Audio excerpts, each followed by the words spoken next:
तो बिहार में आखिरकार हुआ वही जिसकी पटकथा कुछ दिन पहले ही लिखी जा चुकी थी। मुख्यमंत्री नीतीश कुमार एक बार फिर मुख्यमंत्री बने, लेकिन इस बार उनके साथी बदल गए। आरजेडी की जगह बीजेपी और जीतन राम मांझी की पार्टी उनके साथ आ गई।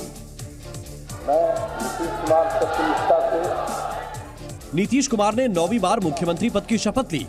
बिहार राज्य के मुख्यमंत्री के रूप में बिहार के राज्यपाल राजेंद्र अर्लेकर ने पद और गोपनीयता की शपथ दिलाई। मुझे याद होगा,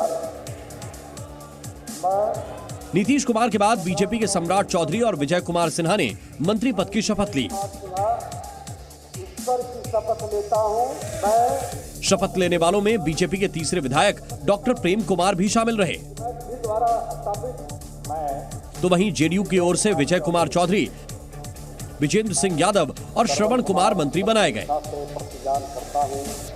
साथ ही एचएम पार्टी के अध्यक्ष जीतन राम मांझी के बेटे संतोष कुमार सुमन और निर्दलीय विधायक सुमित कुमार सिंह को भी मंत्रिमंडल में शामिल किया गया। इस बीच बीजेपी ने भी हैरान करने वाला कदम उठाया। पिछली बार बीजेपी ने तारकिशोर प्रसाद और रेणु देवी को उप मुख्यमंत्री बनाया था, लेकिन इस बार सम्राट चौधरी और विजय सिन्हा को उप मुख्यमंत्री बनाने का फैसला किया है। क्योंकि सम्राट चौधरी को बीजेपी विधायक दल का नेता चुना गया, जबकि विजय सिन्हा उपनेता बनाए गए। पार्टी की बैठक में इसका ऐलान होते ही माला पहनाकर दोनों नेताओं का स्वागत किया गया। बीजेपी विधायक दल का नेता चुने जाने पर सम्राट चौधरी ने केंद्रीय नेतृत्व का आभार जताया।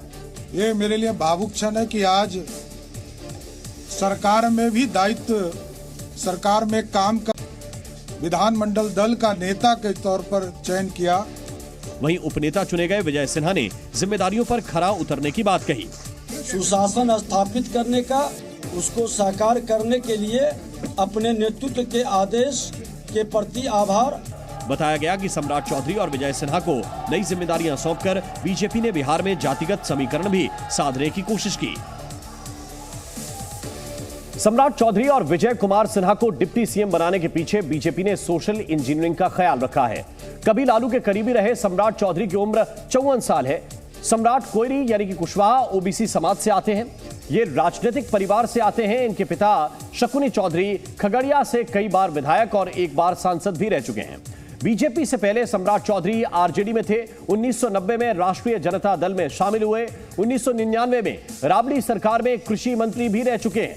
2000 से 2010 तक परबत्ता से विधायक रहे हैं। 2010 में विपक्षी दल के मुख्य सचेतक बने। 2014 में शहरी विकास मंत्री की शपथ ली और 2017 में सम्राट चौधरी आरजेडी छोड़कर बीजेपी में शामिल हो गए।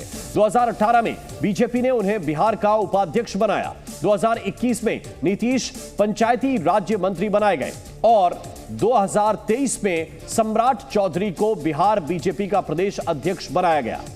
दूसरे डिप्टी सीएम विजय कुमार सिन्हा की बात करें तो वो भूमिहार समुदाय से आते हैं। बीजेपी में समर्पित नेता की उनकी छवि है। साल 2005 में पहली बार लखीसराय से विधायक बने और लखीसराय से ही लगातार 3 बार विधायक बने। 2017 में नीतीश सरकार में वो मंत्री बनाए गए। दूसरी बार नीतीश सरकार में साल 2020 में बिहार विधानसभा के स्पीकर बने।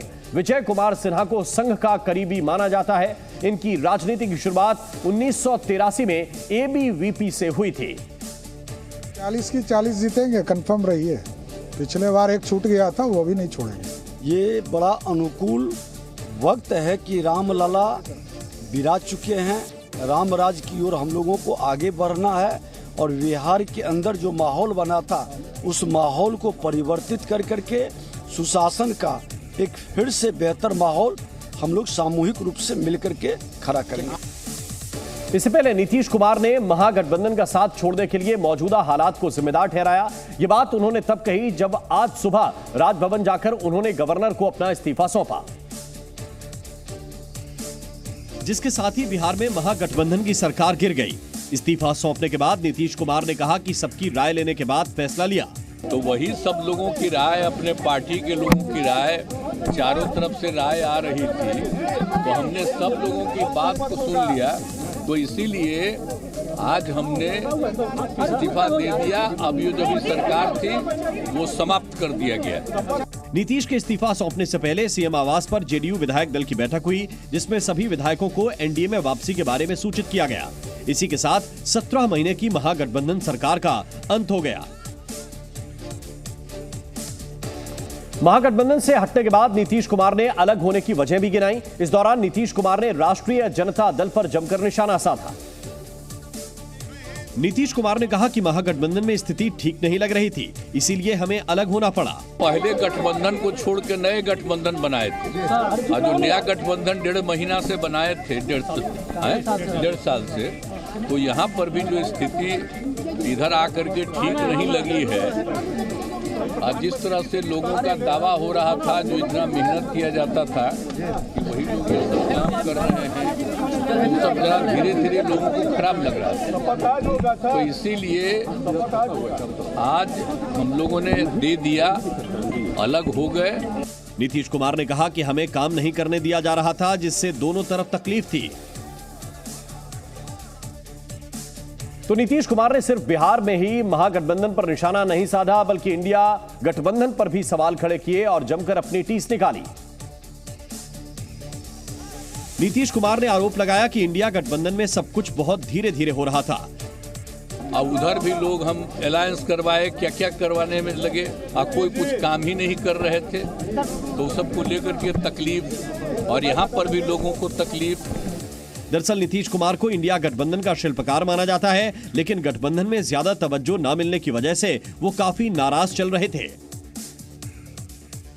पिछले कई दिनों से तेजस्वी यादव ने चुप्पी साध रखी थी, लेकिन आज महागठबंधन की सरकार गिरने के बाद वो पहली बार मीडिया के सामने आए। उन्होंने नीतीश को निशाने पर लिया और पिछले 17 महीनों के महागठबंधन सरकार में किए गए कामों को गिनाते हुए उसका क्रेडिट भी दिया। हम लोगों ने जिस हिसाब से विकास के काम किए, नए नए नीति लाए, टूरिज्म डिपार्टमेंट हमारे पास था, हमने टूरिज्म पॉलिसी लाया। आईटी डिपार्टमेंट राजद कोटा में था, हम लोगों ने जो है आईटी पॉलिसी लाई। साथ ही तेजस्वी यादव ने नीतीश कुमार पर लोकतंत्र की हत्या का आरोप भी लगाया। ये गए हैं, इन्होंने इसकी हत्या की है, तो जनता इसका जवाब देगी। तेजस्वी यादव ने चुनौती देते हुए कहा कि बीजेपी और जेडीयू की सरकार के 17 साल बनाम उनके 17 महीने की सरकार की तुलना करके देख लीजिए कि किसकी सरकार ने बेहतर काम किया। तेजस्वी यादव यही नहीं रुके, उन्होंने आगे कहा कि हमने उस मुख्यमंत्री से काम कराया जिसके पास बिहार के लिए कोई विजन ही नहीं था। साथ ही उन्होंने जेडीयू के जल्द खत्म हो जाने की भविष्यवाणी भी कर डाली। बिहार में नीतीश कुमार की पलटी के बाद तेजस्वी यादव ने कहा कि खेला तो अभी शुरू हुआ है। अभी खेल शुरू हुई है, अभी खेल बाकी है, और मैं जो कहता हूं वो करता हूं। यही नहीं, तेजस्वी यादव ने नीतीश कुमार की पार्टी के जल्द खत्म होने का भी दावा किया। आप लिख के ले लीजिए, जनता दल यूनाइटेड जो पार्टी है 2024 में ही खत्म हो जाएगी, ये निश्चित रूप से लिख लीजिए। तेजस्वी यादव ने नीतीश कुमार को एनडीए में शामिल करने पर बीजेपी को शुभकामनाएं भी दी। साथ ही कहा कि उनके जाने से इंडिया गठबंधन पर कोई फर्क नहीं पड़ेगा। और पटना से संवाददाता रवि त्रिपाठी इस वक्त हमारे साथ जुड़े हुए हैं। रवि, जरा बताइए कि अब इस नई सरकार का जो है फ्लोर टेस्ट होगा, और जैसा तेजस्वी यादव अभी कह रहे हैं कि खेला अभी बाकी है, क्या आरजेडी कोई दाव विधानसभा के अंदर भी चल सकती है? क्योंकि इस वक्त की परिस्थिति में स्पीकर तो अभी आरजेडी के पास है। लेकिन देखिए, अभी बहुमत एनडीए गठबंधन के साथ है, और बहुमत के साथ जब सरकार बनेगी, फ्लोर पे सरकार बहुमत अपना साबित कर लेगी, उसके बाद दिक्कत नहीं होगा। उसके बाद तो स्पीकर भी बदला जाएगा। देखिए, स्पीकर का नाम भी आ रहा है कि नंदकिशोर यादव नए स्पीकर होंगे, क्योंकि नया सरकार अपने नए स्पीकर लेकर आएगी, तो ज़्यादा दिक्कत नहीं होने वाली। लेकिन आरजेडी कोशिश करेगी कि चाचा को परेशान किया जाए। चाचा और भतीजे का रिश्ता है नीतीश कुमार और तेजस्वी यादव का। बार बार वो चाचा कह के याद कीजिए, जब 2017 में छोड़ के गए थे तो उन्होंने विपक्ष के नेता के नाते बहुत अच्छा भाषण दिया था, बहुत तारीफ हुई थी उस समय तेजस्वी यादव की, और वो जमीन पर फिर उतरे थे काम करने के लिए। तो कहीं ना कहीं आरजेडी की एक प्लानिंग है।